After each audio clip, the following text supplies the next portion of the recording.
धन्यवाद दादा। भारत माता की, भारत माता की, भारत माता की। आज बुद्ध पार्क में हम तो सभी लोग एकत्रित हुए हैं। जैसा कि आप सभी लोगों को पता है कि सभी लोगों ने बता ही दिया कि आज आप यहाँ पर एकत्रीकरण हमारा इगास और गुड़ दिवाली जो हम मनाने जा रहे हैं, के लिए इकट्ठा हुए हैं यहाँ पर आज हम लोग, और मेरे ब्लॉग के माध्यम से आप इगास और ये देखने को मिला। लेकिन अगले साल बहुत इगास और लेवल पर गुड़ दिवाली के रूप में जो आज बुद्ध पार्क में मनाए जा रहे हैं, इसमें सर्वप्रथम मैं समीर भैया का बहुत बहुत हार्दिक स्वागत और अभिनंदन करता हूँ कि आपने ये प्रयास किया कि उत्तराखंड की संस्कृति जो जिंदा रखने के लिए आपने प्रयास किया। आपका बहुत बहुत स्वागत अभिनंदन और धन्यवाद देता हूँ कि आपने उत्तराखंड के कल्चर को जिंदा रखने के लिए आज ये कदम उठाया। बहुत बहुत बधाई है आपको सफेदा। और आप सभी लोगों को ये बधाई देना चाहता हूँ कि इगास और जो हमारे बीच इगास और गुड़ दिवाली का बीच में हमारी सभी लोगों ने बता दिया कि गढ़वाल में हमारे मनाई जाती थी इगास और गुड़ दिवाली कुमाऊं में मनाई जाती थी। दोनों का स्वरूप एक ही है और हमारे भी ये दिवाली और पहाड़ में ये दिवाली के स्वरूप में 11 दिन बाद मनाई जाती है। सभी लोग पूर्व में भी बता चुके हैं। इसी के साथ मैं आप सब लोगों को इस इगास और गुड़ दिवाली की शुभकामनाएं दे देता हूँ। बहुत बहुत धन्यवाद। धन्यवाद छोटे भाई। मैं हमारे बीच जो है भाई हमारे जितेंद्र मेहता जी पहुंच चुके हैं, उनका मैं हार्दिक धन्यवाद करता हूँ। और दो शब्द कहूँगा, जुकाम में तो भाई बहुत अच्छी हो जाती है, आपकी जुकाम में ही अच्छी हो जाती है वैसे तो सबके। धन्यवाद मधुकर बनोला जी संचालन कर रहे हैं आज के इस कार्यक्रम का।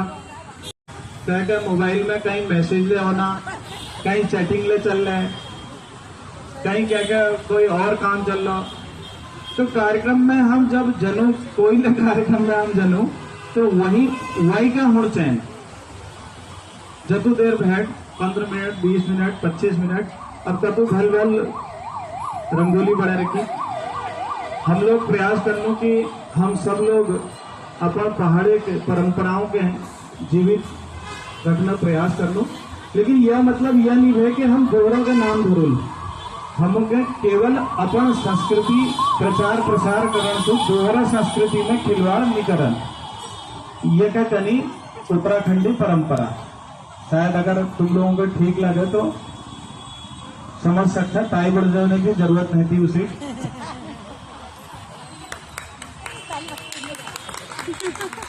थोड़ा कम लोगों की समझ में आ रही है क्योंकि होता क्या है ना, हम लोग जहाँ संस्कृति की बात आ रही है तो होता क्या है कि मेरी उम्र लगभग 49 के आसपास होगी, थोड़ा ऊपर नीचे हो सकती है। 49 मेरे को लगता है कि 49 है मेरी उम्र। तो मेरी उम्र के लोग मेरे साथ के लड़के लड़कियां कहते हैं एक्चुअली क्या है ना, हम लोग समझ तो लेते हैं लेकिन बोल नहीं पाते। ये सबसे बड़ी समस्या है। आज हम लोग इगास पर्व मनाने पहली बार यहाँ पर इकट्ठा हुए समीर जी के प्रयासों से।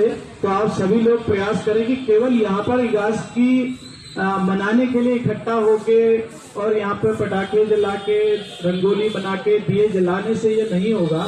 यहाँ से जाके हम लोग सबक लेके जाएं कि हम लोग अपने परिवार में आज से बताएं तो सही अपने घर में हम लोग हो क्या रहा ना, कार्यक्रम सब कर रहे हैं, सबकी इच्छा है, बस जा रहे हैं 4 लोगों के साथ फोटो खिंचाई, 4 लोगों के साथ ये करा और माताओं बहनों का भी अपने घर से थोड़ी देर मनोरंजन हो जाता है। कार्यक्रमों में बस इतना ही होके तीसरी हो जाती है, बिल्कुल काम नहीं हो रहा है। अगर सही मायने में संस्कृति का काम करना है और संस्कृति को बचाना है, प्रचार प्रसार करना है। अब संस्कृति बच रही है किस तरीके से बताया आप लोगों को?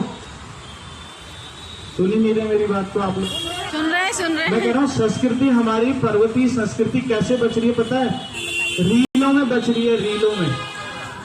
एक इतना लंबा सा निक्कर पहन के नाड़ा ऐसे घुमाते हुए हमारी संस्कृति बच रही है। समझिए बात को। क्या इस तरीके का हमारा पहाड़ है क्या? हमारे पहाड़ की पिछौड़ा कब पहना जाता है? आप लोग जितनी महिलाएं यहाँ पे आई हैं, आज आप सब लोगों को कसम दे रहा हूं कि पिछौड़े का दुरुपयोग मत करना।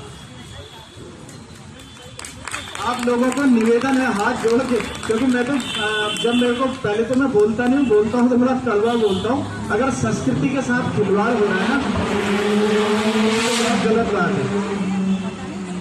पिछौड़ा पहन के मैं अभी एक दिनों शादी में गया था, बहुत अच्छी बड़े अच्छे व्यंजन बने हुए थे।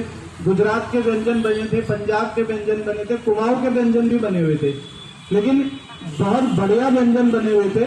लेकिन परोसने वाली महिला जो थी, जो वेटर का काम, परोसने का काम किसका होता है? भोजन। वेटर उन्होंने गुलोबंद भी पहना था और पिछोड़ा भी डाला था। पिछोड़ा पहन के कब खाना परोसा जाता है बताइए ना? सांस्कृतिक जब हमारे यहाँ कोई पर्व होता है उसमें भी शुद्ध रूप से जब स्थिति होती है तब जाके पिछोड़ा धारण किया जाता है। मुझे कहने में कोई गुरेज नहीं, सब मेरे घर के लोग बैठे, मेरे पर्वती लोग बैठे, मेरे स्थानीय लोग बैठे, गैर पर्वती भी हैं तो मेरे अपने हैं, उसमें कोई मुझे लेकिन मुझे अपनी संस्कृति के बारे में बताने में कोई संकोच नहीं है। तो इसलिए सबसे पहले जरा सा हमारे यहाँ क्या होता है, कोई राजनीतिक कार्यक्रम आता है, 4 नेता, कोई बड़े बड़े नेता आते हैं तो लोग भाई पिछोड़ा पहन के महिलाएं खड़ी हो जाती हैं। तो उसकी आवश्यकता नहीं है भैया, पिछोड़े से स्वागत नहीं होता है। स्वागत करने के लिए मन में भाव, दिल में इज्जत चाहिए होती है। मैं भी राजनीतिक पार्टी से जुड़ा हुआ हूँ, इसका मतलब ये नहीं कि मैं हर चीज को स्वीकार कर लूं। इसलिए आप लोगों से जितनी बहनें बैठी हुई है उन सभी से मेरा निवेदन है, कम आए कोई बात नहीं, लेकिन सही आए, जानकारी सही होनी चाहिए। अब 2 दिन दिवाली मनाएगी, क्या फर्क पड़ता है? हमारे यहाँ तो तब से दिवाली मनाई जाती है, पूर्णमासी से लेकर पूर्णमासी तक दिवाली मनाई जाती है। क्या फर्क पड़ रहा है? क्यों कहना है कि कल हो रही है, परसों हो रही है? रोज हो रही है। खुशी का त्योहार है, संपन्नता का त्योहार है, और त्योहार में दिवाली सबसे बड़ा त्योहार है हमारे यहाँ। गणेश जी और लक्ष्मी जी की पूजा होती है, तो उसमें क्या दिक्कत है हमें पूजा करने में? दोनों दिन करेंगे, रोज पकवान बनेंगे, रोज खुशी होगी, अच्छा लगेगा, कोई दिक्कत नहीं है। हमारे त्योहार ही ऐसे होते हैं, चलता रहता है। तो इसलिए आप सभी लोग, अब मुझे अच्छा लग रहा है, सब लोग एक तक होकर बात सुन रहे हैं। भारत माता की। आप उस सभी लोगों को प्यारल मेरी बात सुनी, मौक लागलो, फिर कभी न कहीं और बात करूं। समीर जी का बहुत बहुत धन्यवाद। जय माता जी।